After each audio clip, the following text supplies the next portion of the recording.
Gwénola, nouvelle question. Question qui s'adressera peut-être plus aux personnes qui nous regardent et qui se posent des questions par rapport à leur forme de leadership. Est-ce qu'il est dur de devenir un leader éthique? Est-ce que c'est dur?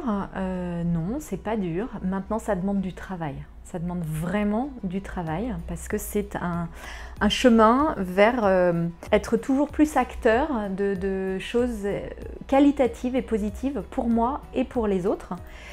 Ça demande à pouvoir avoir des prises de conscience qui chatouillent, qui ne sont pas toujours très confortables parce que c'est en prenant conscience de ce qui dans ma façon d'être est non qualitatif et crée des choses non qualitatives et pour moi et pour les autres que je peux changer.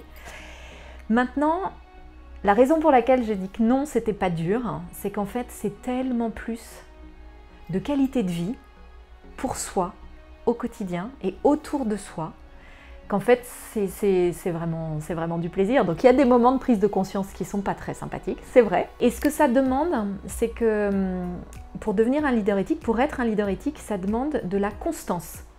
Ça demande dans le non-jugement, et le non-jugement est très très important et c'est quelque chose que nous utilisons par principe en leadership éthique. Le non-jugement, qu'est-ce que c'est? C'est ne pas juger une personne, une situation et ne pas nous juger nous-mêmes.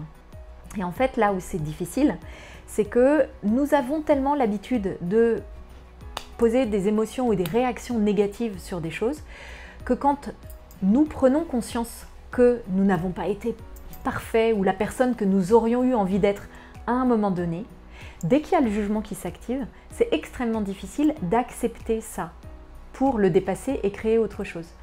Donc là où c'est difficile le chemin du leadership éthique, c'est que ça demande cette ouverture, ça demande le non-jugement pour soi et pour les autres au quotidien.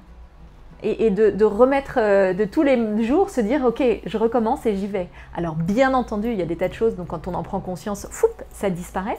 Et puis il y en a d'autres qui vont demander plus de travail. Mais ça s'apprend et c'est tellement plus de qualité au quotidien et après chaque repositionnement que non, c'est pas dur. Maintenant, c'est vraiment du travail.